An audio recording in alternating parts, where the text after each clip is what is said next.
Hey everyone, welcome to the What's New video for September 2022. This release we have updates to our pattern tools, revolve command, T-Splines, drawings, and more. So let's get down to business.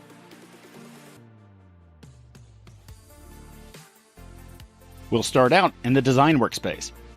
First up, we've made a change to the pattern tools.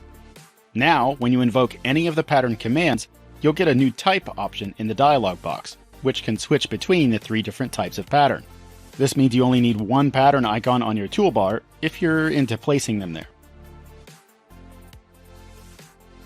Next up, we've added an option to the revolve tool that will automatically project the rotation axis to the plane that the profile is on. This is handy when you might be using a reference for the revolve axis, like one of the origin axes, but the profile is not on the relevant origin plane. This means that there's no need for projected geometry in the sketch, and the axis selection can be that reference geometry without any extra steps.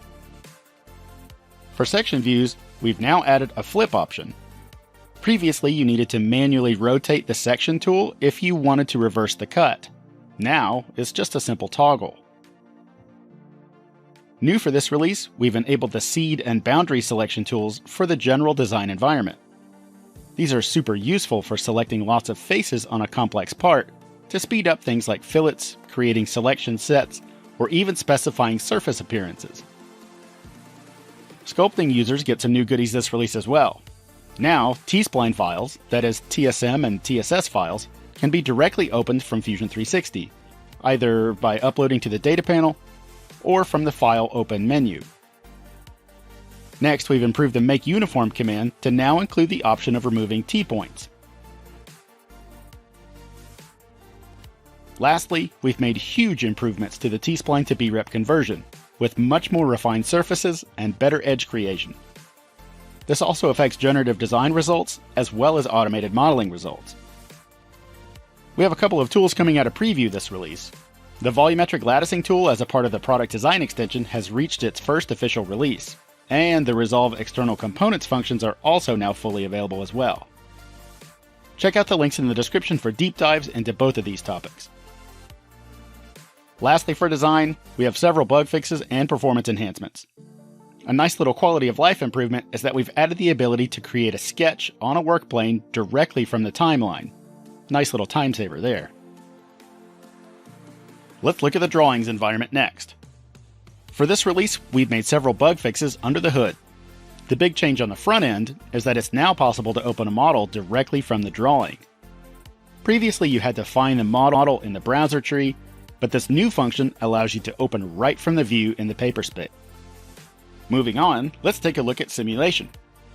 As you've likely seen, we have now moved all of our simulation solves to the cloud. This means that there is no longer a local solve option for any of the study types. This change enables our simulation developer resources to stay focused on delivering new features without having to worry about porting specific code to Windows or Mac. As a result of this change, modal, thermal, and thermal stress simulation solves now incur a cloud credit or token cost if you're not using the simulation extension. Linear static remains a zero cost solve though, even on the cloud. If you have questions or concerns about how this will affect your workflows, please reach out to us so we can discuss your situation. Check the description for more information. For generative design, we have a number of changes to look at. First up, when exploring results, it is now possible to filter by generative model. This is extremely helpful when working with designs that may have multiple model setups to account for differences in dynamic behavior, or to better suit some of the directional manufacturing methods like 2.5-axis machining or additive. Also in Explore, we have now changed the scatterplot view to be more accessible to those with color blindness. You will now see shapes in addition to the colors on the plot. For those users who leverage the costing tool, we have a back-end update from a priori, which accounts for changes in global markets. The new costing values will more accurately reflect the current market and supply chain conditions. For generative fluids, we've improved optimization calculations as well as the user experience during study setup. You'll notice new icons and names, which will help new users and those unfamiliar with traditional CFD concepts get up to speed faster.